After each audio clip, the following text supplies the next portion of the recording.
Liverpool now. Okay. So you moved to Liverpool when you're 5. I'm learning the Liverpool ropes bit. I think I've learned what colour your bins are. Does that mean you're not a Scouser? No, people will always. I mean, I get away with saying it because I've got a Scouse-ish accent, but Yeah, people are very kind of elitist for some reason. Like, yeah. you've got to be from a really working class part of Liverpool to qualify, or But I don't really care what you call me. Irish because I was born there, English or Scouse because I grew up there, or from Southport because that's where I live now. I'll take any. I never knew there'd be such an elitist thing about classifying yourself as a Scouser. Oh yeah, they're all like, and everyone has their own definition of how close you have to be to the city centre to be considered a true Scouser. Fucking. Um, I mean, we've got it down south. Well, not as much, but I am a true Cockney. yeah, Joey, I was born in East London. I hear the bells, but I couldn't give two fucks. To no, be I honest, know. that's okay. Fair enough. Well, how's it going, Tom, brother? Thanks for coming on, man. Oh, it's a pleasure. Thanks for having me. As I said, a bit of preliminary. Um, Joey, man, it's your story. How, it's your journey in the comedy world that we're interested in. Hopefully, we'll hear some Yeah. funny shit, and hopefully, the listeners will be able to take a thing or two away and towards their comedy career. So, I always start with the basic bitch question. Dude, how, why, when, and where did you get into comedy? I got into comedy around 18 months ago, Yep. and yeah, it was the best thing I ever did because, to be honest, like I wanted to do it for so long, and I either just didn't have the balls to do it, or I was just procrastinating. And yeah, so I started when I was 27. And when like a lot of people give you a kind of horror story about, oh, my first gig, it was awful, but I didn't have that. Not that I'm sure I was shit, but in my own head, like, I just kind of knew from my first gig, I was like, that's the fucking thing I've been missing for so long. And you just kind of clicked. So yeah, I absolutely love doing it, even when I'm doing it to two audience members in some seedy bar. It doesn't make a difference to me as whether it's that or like hot water. I just love doing it. Yeah, I love the seedy bars, to be honest. Like, I love the shit joints. And Joe, I always say, like, being from down south, bring a spots, all that shit. Never done one. I'd rather play in front of two people who want to be there than 20 who don't. Yeah, absolutely. So, did you I catch the mean, bug straight away? yeah, up straight away. I do about 3 gigs a week, and I have done Oh, from like as soon as I started. And then I'm quite like I'd spend a lot of time on the writing and stuff. So yeah, it's great. I mean, going to sometimes you'll do an open mic and it'll be all comedians, and you're feeling like pressured because you can't do your old material that works because yeah. most if you especially if you're doing it in like your local area, the comedians have all heard your jokes before. So you kind of feel pressured to try new stuff, and sometimes you fall on your ass and it was shit, but then other times you try new stuff and it goes really well, and yeah, you come out buzzing. So it's all Uh, just I part of it. I mean, how would you get over, going on stage and being dog shit? On them nights. I'm not in general, brother. I mean, them nights you go up, you try your new material and it doesn't work. What's your emotions? um, I think it depends on whether who like what gig it is. If it's in front of other comedians, I tend to get over it pretty quickly. Um, if there was once at the first time I did the Frog and Bucket, I was really pissed off with myself Yeah. because I was like it was my first gong show, and I cocked up like the opening joke, and the audience knew that I'd fucked it up, but Oh, I okay. didn't address it. So the whole time it was just like this like elephant in the room, and then I kind of just started doing edgier material and stuff, and they just weren't responding to that. And Oh, yeah, okay. it So was you went just down the rabbit hole. What would you like classify as edgy material? It was about it was a shit show. It was something I along the love shit lines of jokes. it was something along the lines of like I have an older girlfriend and stuff, and then the punchline was about like how she like she's always made up when she sees me in the nursing home or something something along them lines, like about Fucking old shagging an ladies, old yeah. lady. Yeah. Loving the gilf porn a little bit. Yeah. So that was probably the worst I've ever bombed and been bothered about it.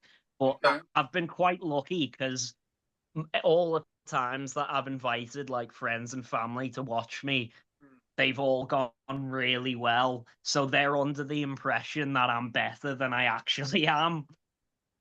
I love that. I mean, like with your comedy, is there ever like an element of truth? Do you like expose your inner self onto the stage, or is it all made up stories? Oh yeah, absolutely. I do. I talk a lot about like my family life and stuff, and So it's we have very fucked old ladies, yeah. no, but like it's very like self-deprecating and stuff. Sometimes the punchline is a lie, because you've got to have that exaggeration for the humor. Yeah. But usually the things I'm talking about are at the very least there's a bit of truth in them. Okay. So besides fucking old ladies, then what other self-deprecation do we do? Not there's any Oh, just self-deprecation in that. If you want to go to a nursing home and tug on an old lady's titty, I ain't here to judge you, Tom, mate. Like, times can be well, hard out there. I actually work in a nursing home, so I You definitely sick fucker. Oh, I wonder what fuck. my nan was always. That was she wasn't drooling when I went to go see her, was it? That was your cum coming down her face. You horrible fucking bastards. Fuck, I hope no one from work sees this podcast. how, how many wheels have you got yourself slid into? No, my girlfriend genuinely is a lot older than me, but we're not talking nursing home No. age. And then other things I kind of take the piss out of myself, because I'm Irish and the stereotype of drinking too much, and I make a lot of jokes about being shit at sex, or Is I that, think is that is that an Irish stereotype being shit at sex? no, no, I just like them kind of jokes. Okay, cool. Yeah. I'm loving the fact we started this off with saying, it's all from the truth but emphasised. So Yeah. we Well, I drink don't a know. lot, we fuck old people I'm and have a not shit at to. sex. We are ticking these I mean, it's not boxes. for me to say whether I'm shit at sex, but jokes about being shit at sex are always funny. And Yeah, you I can't give usually, yourself a review, can you? You know. yeah, exactly. And it's a good way to start. I always have so I have an opening joke. My girlfriend says watching my comedy routines a lot like having sex with me. You'll feel very uncomfortable for most of the duration, and if you're lucky, it'll only last 5 minutes. Brilliant. And I think, because I think if you start off taking the piss out of yourself, people kind of, they'll give you a bit more leeway when you start saying, maybe taking the piss out of somebody else because they know you can take a joke. 100%. I know it's a very British thing, isn't it? Or uh, losers mentality. Oh, yeah, yeah. Like yeah, I like we like to be the butt of the jokes. Yeah, 100%. I think there's some exceptions in like with Louis C.K. in America, but I think more American comedians tend to be like high status and stuff, but I Yeah, just prefer the ones who take the piss out of themselves. yeah, 100%. Yeah, like we never portray ourselves as the superheroes in the story. We always like to be the loser best friend almost. Yeah, Is yeah. how we aspire to be. So like you start like so you said your first gig went well, and like did you mostly gig around Liverpool? Like obviously you said Frog and Bucket, so you jumped over to Manchester. Yeah, I think well I started doing an ultra course Oh, and okay, it yeah, Yeah, so there was like 25 people in our group, which okay. was a bit. like excessive amount of people trying to teach everybody, but you kind of just taught yourself in a way because you'd Yeah. go up every week in front of the group and kind of, try and make a good 5 minutes, and then there was a big gig at the end of it where there was like I don't know, there's like 400 people Fuck me, because that's a big number. yeah, because they had like every single the way it was a free course, but they had to make their money by selling. Everyone had to sell 10 tickets, and because there was so many people on the course, I know that would add to 250, not 400, but some people had more than 10. So I'm making an estimate, but it was definitely over 300 people. Yeah, big numbers, big numbers. I mean, the one thing I will say about Ultra Comedy Course that I've recently delved into, one thing I like is that they put every single person's one on YouTube. Yeah, yeah, So mine. we can find your first ever set. Do you know what? I still like my 5 minute set, so go watch it away. I've seen some comedians and they've absolutely sucked ass, but then I've gone and watched their first set and they killed, and it really does show the difference an audience can make. I'm not saying Yeah, you're a shit brother. What I'm saying is yeah.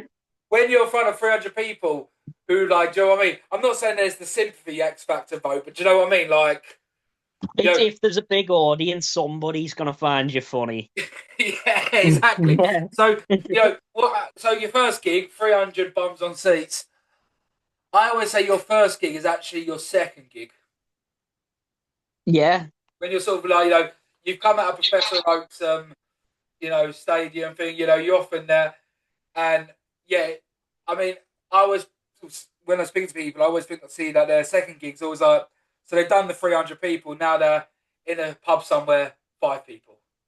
Yeah, and that's the real test because you Yeah. walk out and you're thinking, "Oh, I'm the shit, me," and then you're doing it to like friends and family who want you to do well, and then you walk into a bar with these jaded comedians who don't want to be there, and they'll see some new guy walk on, and they just like give you the death stare. Oh, So million. that brings you back to reality.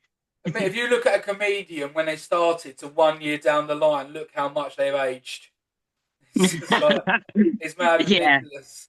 So how did the second one go? Oh, I remember an open mic bombing for the first time, and that was yeah, that was a different, and it kind of taught me that yeah, the size of the room makes a huge difference. And I think, because comedians like we kind of if the punchline is obvious, we're more likely to pick up on it than Yeah, the general public too. So they're the harshest critics around, but at the same time, when you do well in front of your peers, then if it's twice as good because they're gonna know if they're gonna be able to tell if something's obvious or cheap or whatever. 100%. And I love that. Also, it winds me up sometimes when I'm like listening to other comedians play in front of a crowd, and the crowd don't pick up on the cheap gags. Yeah, yeah. You just understand, like, I've got so many of them now, and I hate them so much. Like, an Indian guy will go, "Oh, no, I'm not your Uber driver," or "No, I'm not your delivery driver." A bald guy going, "Oh, this is what you get if you get Jason Statham from Wish." Do you know Yeah, what I mean? yeah. Like, them ones that you hear a million times over, and the Or audience laugh every time. in Liverpool, it's nonce. Like, don't get me wrong, there's some good paedophile jokes out there, but Yeah. it's so done to They death in never age, Liverpool. just like their Y- victims. Yeah. Yeah. Um, So, what would you say, like, the circuit is like in general in Liverpool right now? I mean, I'm slightly biased, but I'm really enjoying it. I mean, I think generally you can get away with quite a lot of edgier stuff, which suits me. Like I've done hot water a lot of times, Oh yeah, and well, like even I've never had there's a difference between a laugh and like an ooh kind yeah. of. I never get that feeling at hot water, no matter what I say, which is great. Manchester sometimes, like I talked about the frog and bucket before, especially.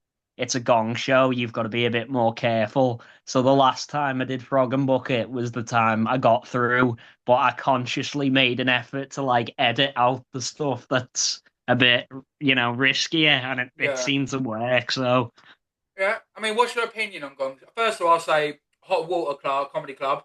Not done it myself because I'm down south. Plan on doing it next year because I've had Jamie on, absolute top lad. Um, yeah, they're doing it right. The challenge I would say they're probably the best comedy club in the country right now. yeah. Well, I haven't done enough of them down south to really say, but out of the ones I've done, I definitely say it's the best. I'd say that. I mean, where have you done any down south? No, I did Edinburgh, but I've not. That's the wrong way, mate. No, I know that. Yeah, I'm just saying that's the furthest away I've gone. Don't teach geography in Liverpool, do they? Fuck yeah. Too much gravy on your chips, you fucking weirdos. Are you a chips and um, gravy man? What's your sauce? ketchup usually, but Good man. I'll take gravy with anything. To be fair. That's what I'd be curious to ask. Yeah, I'm a burger sauce man personally. Right, is Yeah. that No, wrong? I'll eat anything, but I'm quite fussy with sauces. I pretty much just stick to gravy and ketchup. Okay. Same time. Okay, fine, judge.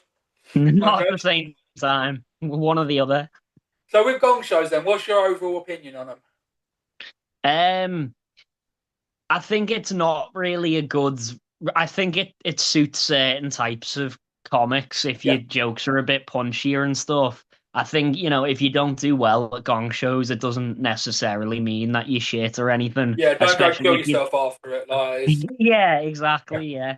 But I think they were a great way of building, confidence because it's such high pressure compared to a normal gig that once you kind of survive that, then a regular gig you do doesn't feel like such a big deal. yeah. And with the frog and bucket, how many people do they have on at once? I think it's 15 every Okay. gig. And how many usually get through? I know there's so many variables here, also, dude. The majority don't get through. It's Good. usually like 4, 5, maybe. Oh, still a good number. Still a good Yeah, number. I will say this: Comedy Store in London is the toughest gong show going.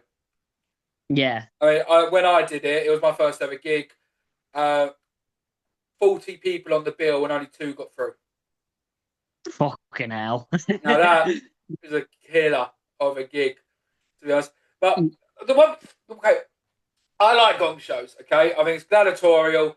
I like them. The things I don't like about them, and feel free to object or agree. I think they do give careless whispers to get you to the next level. There is an element Yeah, of laugh at the freak because they don't want everyone to be good, and they can be quite demeaning. On the other hand, also, and it's good for them to not have to pay comedians. yeah, On the other hand, they're good for comedians to get a sense of reality of what it's like playing in front of a large audience, even though it doesn't work like that. And yeah, you're not going to be able to play in front of that many people on at the beginning.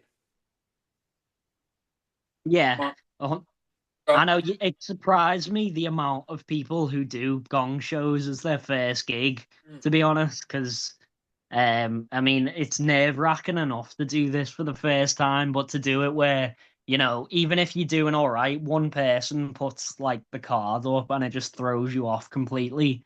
yeah. So I it's mean, so hard. when in the frog and bucket, when they put a card up, how do you get told? Do you get told they put a card up? No, you can just because you can see them. Right, okay. Because at Gong Show, King Gong in the store, the person in the box goes 1 card, 2 cards, three Oh, card, boom, music. At up the creek, they have lights yeah, behind you that you can see when the lights go on. A big belly, the big old fucking dildos they put up in the air. So, I mean, you're like, you can see like a 24-inch Johnson in the air. It's going to be a bit noticeable. So, okay, fair enough. And also, I think with gong shows, there is the audience can be peer pressured a little bit. Yeah. And I think as what you the positioning you go on can kind of make a big difference as well. Like if you're on towards the end, it's a bit of a slog. They're not going to be as patient for you. Mm. I think they just want it to be over. Or maybe say if the last three people have been gonged off, they might feel a bit more generous Yeah, because you know. So it is a luck of the draw in a lot of the ways, but it is. I always um stand by. I think second's the worst spot. second on.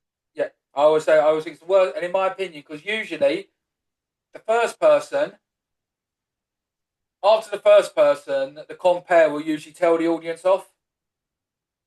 Be like, look, guys, you need to be pricks. No, if they're not quite as harsh as that at the Frog, to be fair, because I went on first the last time I did it, and she actually said something along the lines of, "Oh, it's a really difficult spot to be in, or something," and that was the only time I got through when I went on first. So I don't think it's as like a bad thing to go on first, No, no, particularly. second, I think I said's the worst. Yeah, Second spot, I think, is the worst. because if you get through, then they'll kind of slag you off or slag the audience off. Yeah. Do they change the cards up? Like, say if someone's being too nice, will they change the people? Um, I've never seen them do that. To be fair, Okay, they do. I so know they do it up the creek. If they're being too nice, they'll be like, "Look, you're being a pussy. We've got to change this up." And then they'll basically like look for the biggest dicks in the crowd. To be honest, like, is it, so? If you could give advice to people on gong shows, what would it be? don't take it personally if you don't get through. It doesn't mean that much. It's not the be all and end all about. It's at the end of the day, it's like three people's opinion anyway. So Yeah, you could do all right. The rest of the audience might have enjoyed it. They just look at the draw. So yeah, don't overthink it, however it goes. yeah, a million percent. And I don't know. I always, yeah, a million percent, a million percent. To be honest, I mean, so like with your comedy journey, like, what do you want out of comedy, and what does the comedy world get out of you being in it? Bit of something. Well, hopefully they find me funny, but I know it might not be for everyone. But I've not got. I mean, everybody wants it to be their full-time job eventually, don't they? I Yeah, mean, we all think that way, but I'm a bit of a realist, so I don't know what my chance. Like statistically, I'd say the vast majority of comedians never get to the point where it becomes their full-time job. yeah, But on the other side of it, I'll probably never be making less money from comedy than I am now. yeah. And so, I'm skint at the moment, but I was skint before I started doing comedy, so it makes no fucking difference. Yeah. So yeah, Let's achieve break even first, and then work from there. yeah, I mean, like exactly. in London, like so, like you only ever start off with 5 minute spots and stuff. Is it the same up there, or do you like really like? Could you quite comfortably like get a 10, get a 15? 15 are a bit more rare. There's quite a few, even open mics that will do 10 spots. Um, so it's not hard to get 10. I'd say the majority are still five, but yeah, you can get a 10 spot pretty easily. Okay. Well, no, yeah, because like London is five, five, five. You've got to leave London, then sort of come back into it. But do they have like multiple gigs a day? Um, Or they say you can, but with travel and stuff, I mean, they say you can. I've never done it personally. Like, yeah, done more than one. No, actually, no, that's a lie. On a Saturday, I've done 3 gigs, but there was an afternoon one, a mid-afternoon one, and an evening one. But like, I've never sort of yeah. like jumped between bomb. So what I always like to ask is, like how do you go about writing a joke? How do you think of your jokes? Like, what's your process? Um, Usually it happens when I'm not even trying to, Yeah, like, I'll think of a concept when I'm doing something completely different. Like or just going about my day-to-day life. It's Yeah. hard to explain really, because if you said to me, right, sit down now and write something funny, whatever I came up with would be absolute dog shit. Hmm. But I think if it just if I'm just going about my life, I usually like text myself a message on Messenger, and then when I go home, I'll kind of fill out the like little bullet points and where the train of thought's gone. Okay, so like you do bullet points more than like writing the whole joke out. No, no, I mean like so I'll write a little bullet point to myself when I'm in work or wherever I've thought of the joke, and then when I go home, I'll write it out. Okay. Fair, well, would you do like what, like a script or just like like the premise where you think the Uh, jokes are going to be? Usually I'll write it all out, and then sometimes I'll rewrite it out, and when you're doing that, you'll think of kind of topper that you didn't think of the first time, Mm. or so it will go down a completely different avenue. Yeah. Okay. And I would say so with your set, do you usually open it and close it the same way, or do you just go up there and like free spit it? Um, no, because I usually start with just a kind of basic self-deprecating joke, and Yeah. then there's not usually like a connection between the start and the end. But I do kind of like it when comedians do that, so I should probably do that sort of thing more often.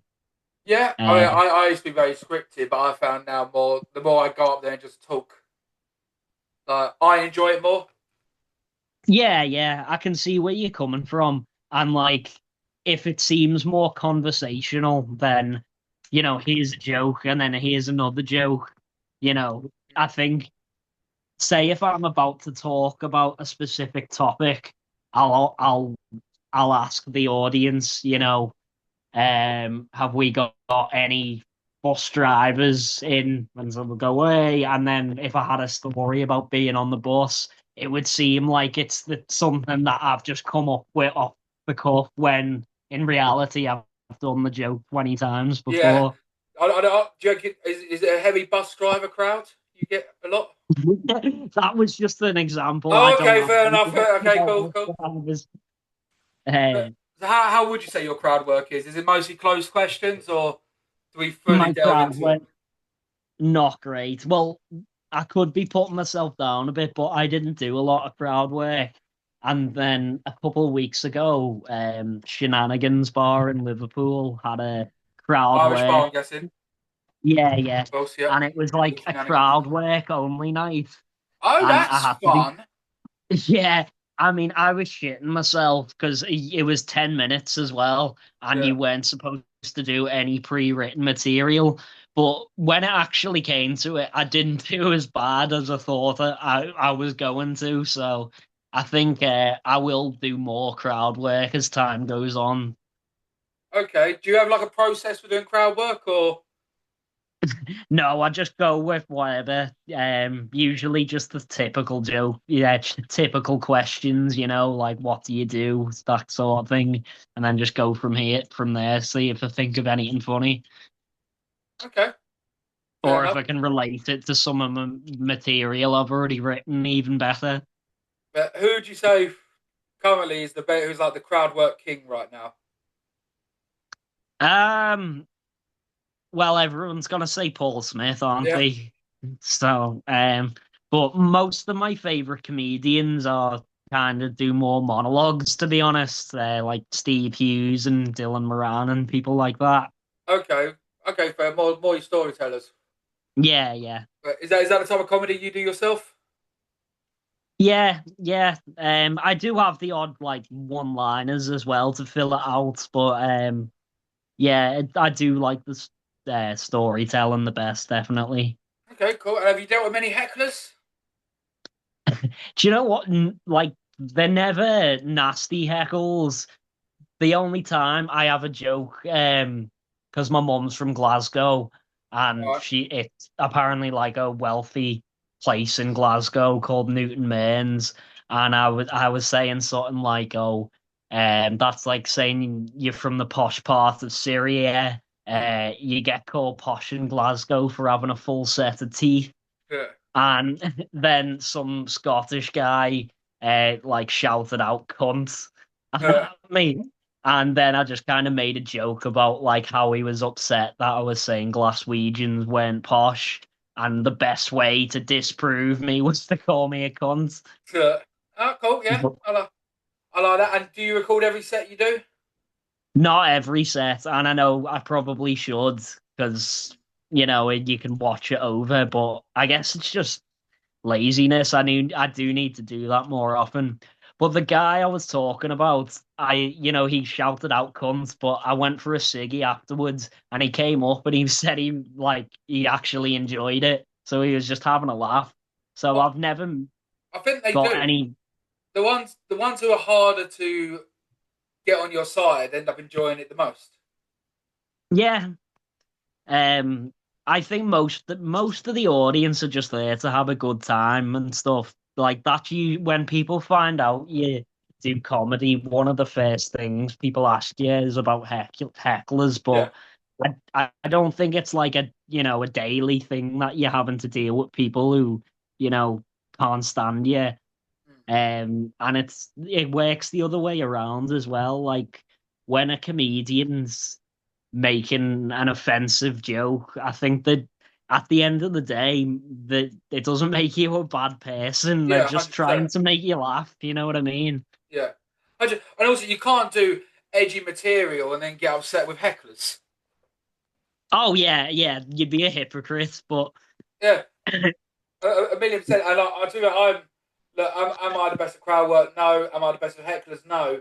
But I think they are a part of comedy, and you can't be soft skinned in this game.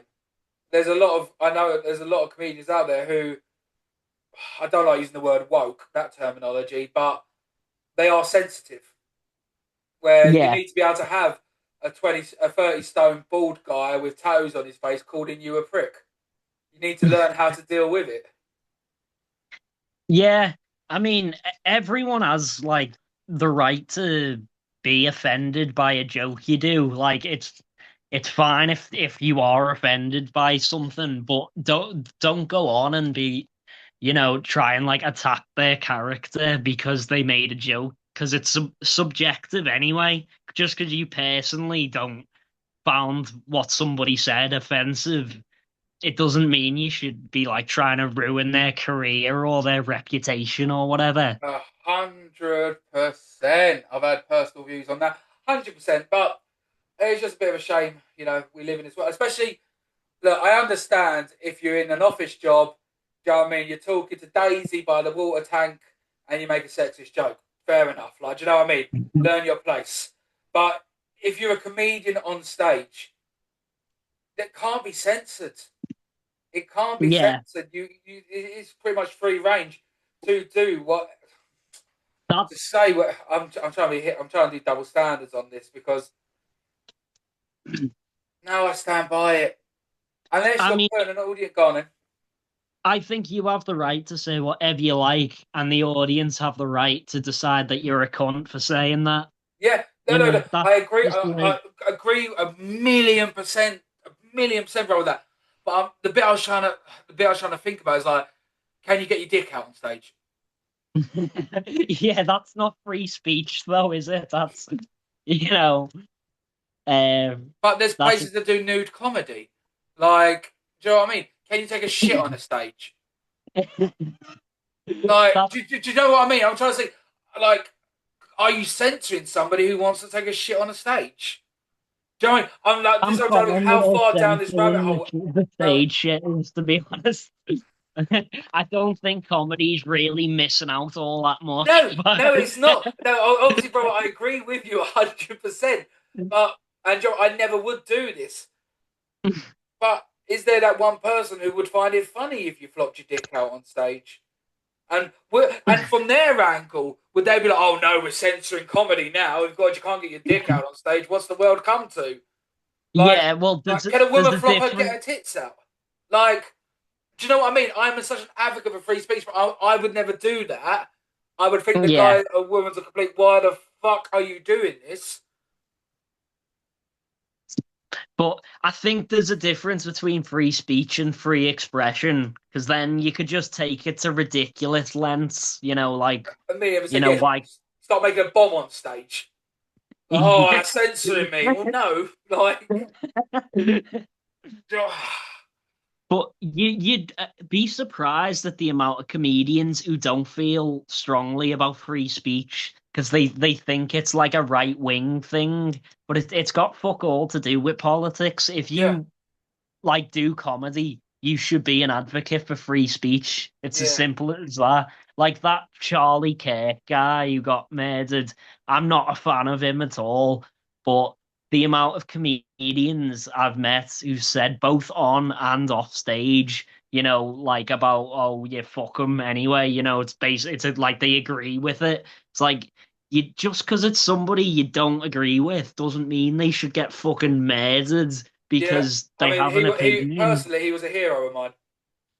Was he? Anyone's a bastion of free speech, I applaud. Do I Yeah, agree with everything he said? Of course not. Do I think he enabled a conversation? Yes. And yeah, free speech is so important. We can't censor it. The other thing, I won't go too far into politics, but I'm deemed right wing. But I think no matter how far left you are, you're always right to someone. yeah, yeah, Like you could believe in 19 views, you could believe in 20 views, and I only agree with 19 of them. When I'm right winged on that one view to you, like yeah, yeah, so, like, look, did I agree on everything? No, but you cannot censor freedom of speech, especially in the comedy world. So, yeah, I'll sort of tailor it back. Like, can you joke about anything now? yeah. I mean, you can joke about most things, but I think there's some. In my opinion, you can joke about anything, but there are just certain topics that like you are gonna get people taking it like as if that's your person, that it's more than a joke. You know what I mean? Yeah, Um, I agree. See, obviously, I'm purely playing devil's advocate here now, Tom. Purely playing it because obviously, look, if you did a gig for cancer research, you're not going to go bang on about cancer and how like and oh the funny side of cancer. You're not going to do that. Like, do you know what I mean? Because read the room, you're not going to go down well. Like, yeah, so there is them aspects, and but I challenge this so much because I'm complete passion of free speech. No one, and they say judging your character on it.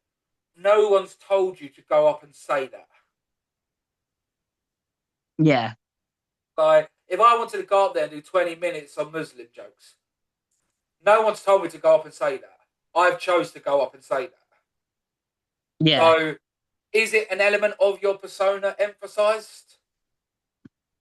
I think there's probably, if all of your material is about a minority group or something, there's probably a good chance that, your views are a bit edgy, but, A million you percent. know, I, but that's why I don't really talk about politics very often on stage because say if I don't support any of I don't vote Labour, I don't vote Reform, whatever. But if I criticize, if I made a DUP, joke yeah. about no, uh, um, but if I voted, sorry, if I joke criticized Starmer for these digital IDs on stage, for Yeah, example, people will look at that and go, "Oh, well, he's criticized a left wing person, then he must like Farage." Or if I yeah, made a joke about Farage, people will go, "Oh, you must like." Somebody on the left, and it's like, no, I can think they're both dickheads. yeah. And if I've only got 5 or 10 minutes to talk about something and make an impression on somebody, I can't be asked talking about something that's gonna give people a false impression of me. A million percent. I don't think the juice is worth the squeeze. But at least, I mean, I'd say it's worse in America right now. Like, if you say, like, if you, in some places, if you say you're Trump, they'll hate you. If you say you're Kamala, in some places, they'll hate you. Yeah, Like, are we getting to that almost? Where it's like the first thing you want to know about someone is their political view almost. Where that should still be a personal conversation. yeah. and it's proper. I think social media has a lot to do with it. It's very much like nobody's like, oh, things are a bit like this and a bit like this. It's always no, you're either with us or you're against us, and Yeah, which is absolutely collapsed. I mean, like I can't. I look social media. I need to use it for the podcast. Isn't necessary evil, but I can't stand it because I think social media causes more depression than it does joy in people's worlds. yeah, absolutely. I mean, all I had was Facebook. Until I started doing stand up, and then everybody's asking for your Instagram, so Yeah, I've had to engage with it a bit more than I same. used to.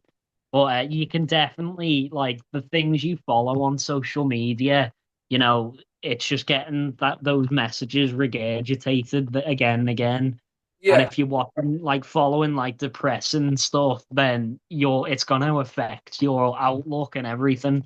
yeah. I mean, I feel. How do I say this? I feel so worse. I feel more sorry for women in social media than I do men because women, I mean, they'll Photoshop their body to the tits to like personify a false image, an unobtainable image, and basically other people have to look at it and do you know what I mean? Like false society. Like who would I when you I would then bring that back to comedy. If you how many times you feel like, oh, do you know what, oh, I'm smashing, I'm doing this, I'm doing this. People never talk about their failures. They only talk about how fantastic they are.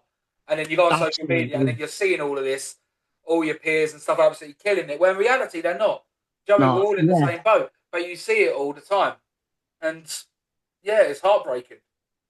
Yeah, 100%. Like I do it to some extent, But not we all do. about my We're all personal guilty of life, it. but like I'm not gonna put up a video on social media of me absolutely bombing, Mm. or put up a post about how shit I'm doing and stuff. But then if I win a gong show or something like that, then of course I post about it straight away. So everyone's got this idealized version, like story they're telling, but it's not actually the reality of people's lives. Yeah, and that's one thing I'm worried about, concerned with AI, because Yeah, AI is learning from what we're feeding it, and we're only feeding it our false realities. yeah, that's very true. I've never thought of that before. And I find that really scary. But you know, I love AI. I think it has a massive place in the world, and I'm loving how many jobs it's taking from people. Not gonna lie, because you know what I mean. I was it nerd today, boss tomorrow. Complete an advocate for that, and I think comedy it has no place in, and I don't think it will ever take a comedian's job. Yeah. Um, I think we're pretty safe for now. But you never know. And then my day job, I work in a nursing home, and I don't imagine like an old lady wanting to get her ass wiped by a robot No, anytime soon. Tom, don't worry. Your granny bum wiping job is I very knew you were safe. gonna go back to this. We're very safe in that, you know. Then they will not give the attention you do, will they? You are extra attentive with the granny ass. I know you are, Tom. Oh, I've not even looked at your nails yet, but I'm going to wait to see them on camera to see all the little granny shit stains in there. To be honest, but you know, you're very safe. I mean, going back to social media these days, like I've been asking this question a lot lately on the pod. Being a comedian nowadays, how important is it to be funny on stage versus having the following? I think being funny on stage is important in the early stages. Like you're trying to, because at my level, it's not like we're getting known by the members of the audience. We're Yeah, getting known by other comedians. And once you're getting your name out there that, oh, this person's good, they'll start giving you paid gigs and stuff. But I think it's when you're like getting up to a higher level that it's wanting to be known by the general public. And that's when, all the social media shit is really important. Like a lot of people probably got famous like from watching reels and the audience have never actually watched like a full hour special before. They've just Yeah, so seen a they're reel, disillusioned and then also with what it's really like. yeah, I know, and then they're gonna be bored, aren't they? Because if that's your only exposure to stand-up comedy, you might not have the attention span to watch somebody for like a whole hour. Yeah, I know I Whereas, don't. But that's the issue with social media. So like they'll look at a reel, like look, let's say, okay, I don't like saying the Paul Smith reference because he genuinely is a killer. Like, do you yeah, know what I mean? Okay, I'm going to use him as an example, but I don't mean him as an example. Okay, so yeah, you watch a clip of Paul Smith on social media, you're like, this guy is mint. He's brilliant. But you're seeing the one of 20 times he's gone and done crowd work and smashed it. Not the yeah. 19 times he's done it and it hasn't worked. Now, he genuinely is a killer. So, but I'm talking about comedians in general. Do you know what I mean? Who They'll have do that one crowd clip, work? they'll go bang out, look how fucking great I am. And then that's not the reality of it. Yeah, because they can't predict what's going to be said to them. If you're a crowd work comedian, you are taking every night's going to be different. But at least, if you go see a professional and they're more of a storyteller, you've got a pretty much a guarantee that it's going to be really good because they've refined the material over and over again. Yeah, but some people go for crowd work, some people go for stories. My only, I'm in two camps about this because I love crowd work. I Yeah. absolutely love watching good crowd work. Storytellers, I either love it or hate it. If it's a topic or conversation, I do not give a shit about. I remember I hosted a show about 3 months ago, and this guy was talking about sharks for 5 minutes, and I was just like, mate, I just don't give a fuck about sharks. So it could be the Yeah. best story, but if I don't care, I don't care. Well, that's the thing about comedians. They like obscure topics because, a lot of us are on the spectrum and stuff. So they're gonna be talking about things that, a lot of people don't give a fuck about. Yeah, well, I watched this comedian Freddie Hill. I've had him on the pod recently, about a couple of weeks back, and he did a 5 minute set on Willy Wonka. And like, obviously, that's so fucking weird, but I found it interesting. Yeah. So I was laughing along, like, oh shit, like yeah, you know, what I mean, like fuck Gusto, whatever his name is, or like yeah, Willy Wonka is dark. It is a horror film. Like, do you know what I mean? Like Yeah. that interested me as a story. So I was like, right, I'm engaged on this. But 5 minutes about sharks, I just couldn't give a shit. I think it's hard, but sometimes, like, I don't give a shit about Harry Potter, No, but I've seen a comedian do a 5 minute set about Harry Potter, and it was really funny. So I guess you can make people care a little bit if the jokes are really good. But yeah, yeah, yeah, maybe it was his quality, but I don't know. Is Harry Potter more universal? Like, I don't know. I'm trying to think. Like, say if I did a 5 minute set on the film Casablanca. Like, if you know, you know. If you don't, you don't. yeah, yeah. Yeah, Harry I think Potter is a bit Harry more Potter. universal. I think Harry Potter is so big that even people who don't like it know about it. They might not get all the references, but it's so big that we all know like Voldemort is and all that shit. Yeah, I guess that's why most stories people tell are usually like what the general public do, like men dating apps, women vaginas. It's the Um, I'm not banding all women together, and I've done enough episodes now to people know that. But there are like them general rules of thumbs. Like a white man will talk about dating apps, and like, I don't think I have a joke about dating apps, but mm, it, I mean, I wouldn't rule it out. It is a safe enough topic. I mean, I talk about sex, which is a pretty universal thing. yeah, But most of the things I talk about are like personal to me. But I like to think, even if you don't have a similar experience in life, you can still find humor in it. yeah, yeah. No, 1,000,000%. I mean, do I've got a dating app joke, but I've never used it on stage. and it's crowd work one where you find out if they've met and it's via a dating app. Find out what app, and if it's Tinder, they're a slag. If it's Yeah, Bumble, they're yeah, looking for love. If it's yeah. is it Hinge where the woman gets to talk first? Okay, so you're a I th- narcissist. Like, I think it's Bumble. right, okay, well, I've never done it on stage. I don't. I need to learn more about them ones. And I never spoke about the X online. No, the X on stage. But I do have one, and it's basically about like filters and crap. Like they send me a picture of their filter with their face, even though next to me they're looking like rough as fuck. They send me a picture of a filter. How long is it going to be till supermarkets then have filters on the screen at self checkout? Like, Look, it wouldn't surprise me to be honest. yeah, where they get to choose their filter before they go on to checkout and shit like that. But I've never So, done it. so are you quite like downbeat or are you upbeat on when you're on stage or are you quite like depressing? No, I'm just me, to be honest. Yeah, At first, I tried to be upbeat, and then it was like, this ain't me. I'm like losing it halfway through, and I'm talking too quickly. Then I tried to yeah. like talk normal, but then I came across robotic. To be fair, I'm just a drunk pisshead on stage. When I go do comedy, I drink.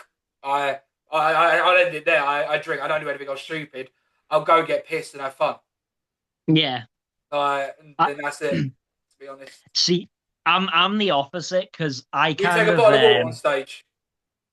no, I don't bring Oh, anything on stage, but like I kind of idolize like people like Jim Jeffries, growing up and these like miserable, dark comedians, and I did kind of write jokes like that, yeah, but I because it is the cool thing to be a like pessimist and angry and all that sort of thing, but I realized pretty quickly that that's just not me, you yeah, know.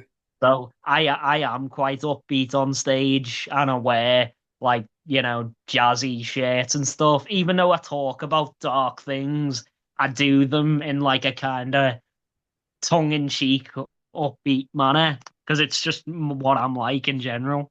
but I mean, I've never taken to like the jazziness, like the funky shirts, funky jackets, and on that on stage. I've never taken That to it.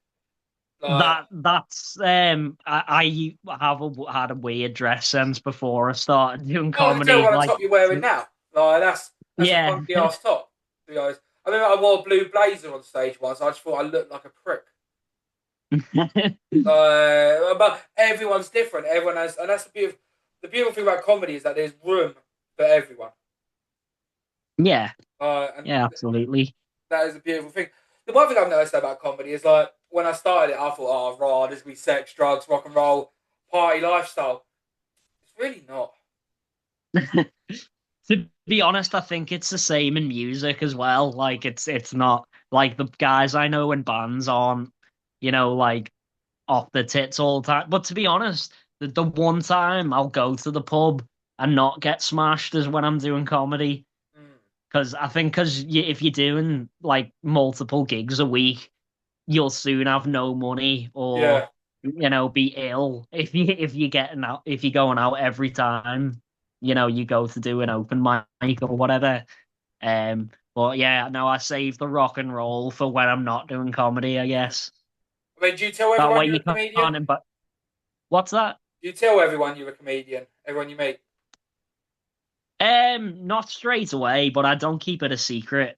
Okay. Um, I think I've my work colleagues are coming to see me for the first time in a couple of weeks, Nice. and I'm very different in, my day to day like than I am on stage, especially when I'm at work. So they'll probably be quite shocked at some of the jokes, but Do you joke well, about any they of got to them? take what Do you do any what? jokes about them? I've got a few jokes about working in nursing homes, so Oh I'm yeah, looking forward to seeing their reaction to that. fair. Yeah, what's like the main demographic of people who work in care homes? The current one I'm in, most of them are in their 20s, but I've worked in others where I've been the youngest by like 30 years. Right. Okay. So, like, you couldn't fucking. The only reason way you could tell who was living there was the uniform, because some of them. I like that. I mean, I thought it was quite funny. My nan, she died. No, this bit's not funny. Well, you can find humour in if you want. My nan died about 3, 4 months ago. 97 years old. Um, had every illness like fucking Pokemon cards. You know what I mean? She collected them all. And Really? yeah, I remember it was down in Bournemouth, and they did like I don't know, it's like fucking like a monthly or quarterly fucking magazine for the care home, and they had her on the front of the cover, and it was like, oh, Denise leading the conga line, all energetic. It was her in a wheelchair, fucking dribbling, but they obviously like rolled her out of her room, stuck her in the front of this fucking conga line to take a picture. I was like, you're using my nan to be like, look how So, lovely we are. It's like she's not even alive. yeah, it's like, that's a bit fucked. You Like, dark, because. sadistic care home fucks. Like, and they cost. Care homes cost. I think hers was like 5 grand a month. Yeah, that doesn't surprise me. That's why I'm not gonna have any savings when I'm old. Oh, they'll I'm take just it gonna, from you. yeah, fuck that. I'm gonna do what I do now. Just live paycheck to paycheck. Yeah, but it's like, what is the difference between a private care home and I don't know what they call provided care home? Is there much difference? They have like more activities on and stuff. But you're not So lucid anyways. yeah, I mean, sometimes I think they would. It probably is slightly better, but it depends if you've got dementia and like you Yeah, constantly just not know if it's severe enough, then it's not really going to make much difference, you know. value for money. It's not worth it. Great business you could have got into in the 90s. Fucking hell. Never known a poor person who owns a care home. That's one thing that pissed me Yeah, off, though.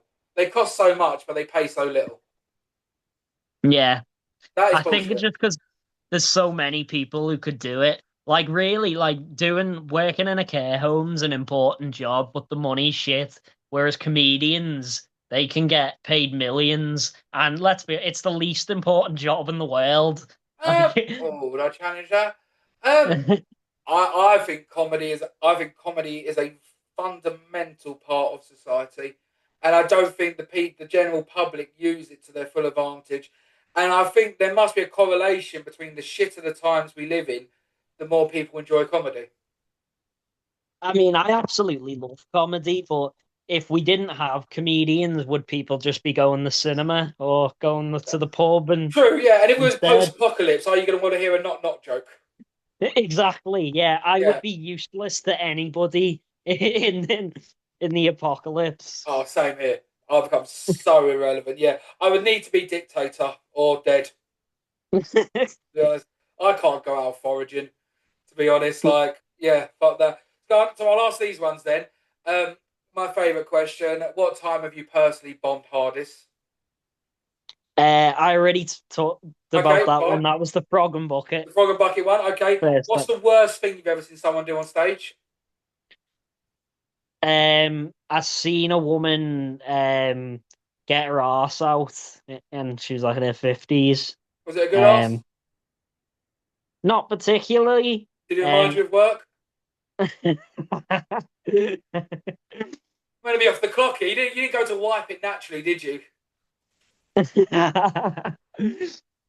Oh, she said as well, like she said her name was whatever it was, and she goes, "Do any of you recognize me?"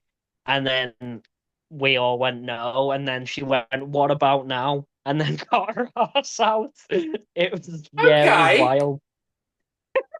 Do you know what? For nudity on stage, that's not the worst logic. Because when I always ask every episode, what's the worst thing? And I've done a top five recently. And I always say, like, look, no matter how bad it is, you try and look at it from the perspective of why did they think this was funny? Yeah, I can logically understand that, why she thought that was funny. yeah, because she was implying that she was like used to be a prosy or a Yeah, real a back slag alley or Sally. something. Yeah, like yeah, Yeah. taking out the glitter. I understand that. Yeah, I wouldn't say that even hits, which is a good thing that it doesn't probably hit top 25. But yeah, I get the logic on that. But also, yeah, who?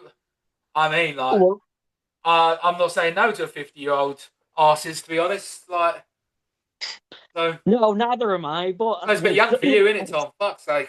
but As a fucking child to you, isn't it? Like, oh, get it back in the I think nursery. it was just the surprise of it, and the worst, their fucking daughter was in the audience.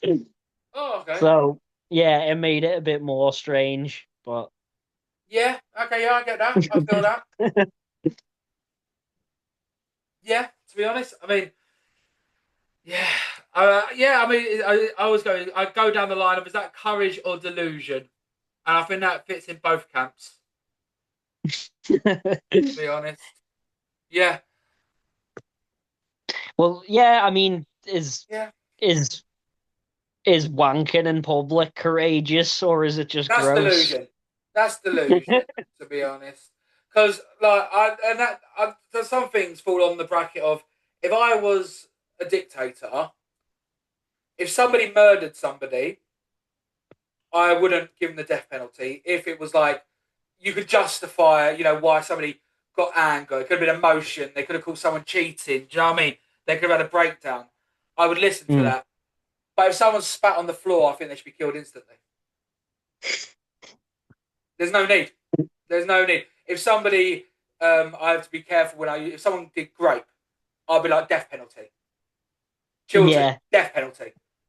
Yeah, well, I mean, you can't rape somebody in self-defense, can No, no, you? exactly. But But if someone murdered somebody, it could be done out of like, do you know what I mean, emotion, like, do you know what I mean, you caught your wife cheating and they accidentally, do you know what I mean, like bludgeon the guy to death. I can understand that. Spitting on the floor, death penalty. Where was I going? Where was I going with this? There was a point of relevance. Masturbating in public, death penalty. There's no oh, need to ever do it. that's a bit harsh. I No, death think. penalty. Because the point of saying spit on the floor, I've never ever had enough spit in my life, and I smoke and chew chewing gum to be like, oh, I need to phlegm on the floor. It's not needed in life. You're doing that self-aware. You're doing that with self-awareness.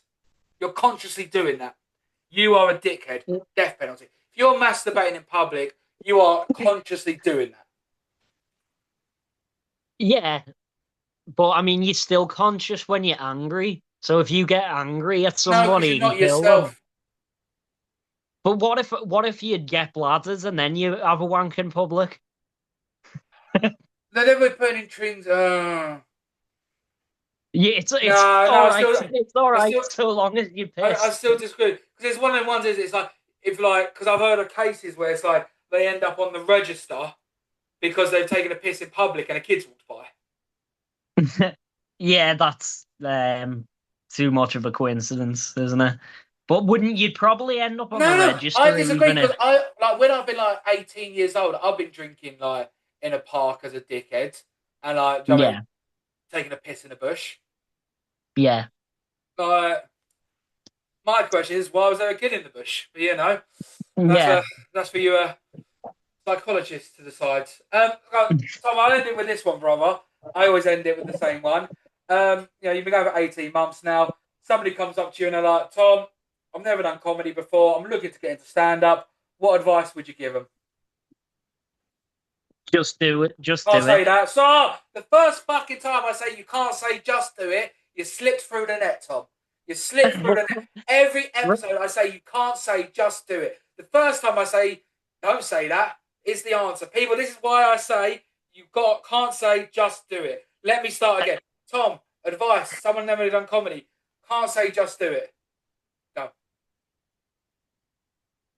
Um, ignore anyone who says you can't do it because you can. There's only one way to find out.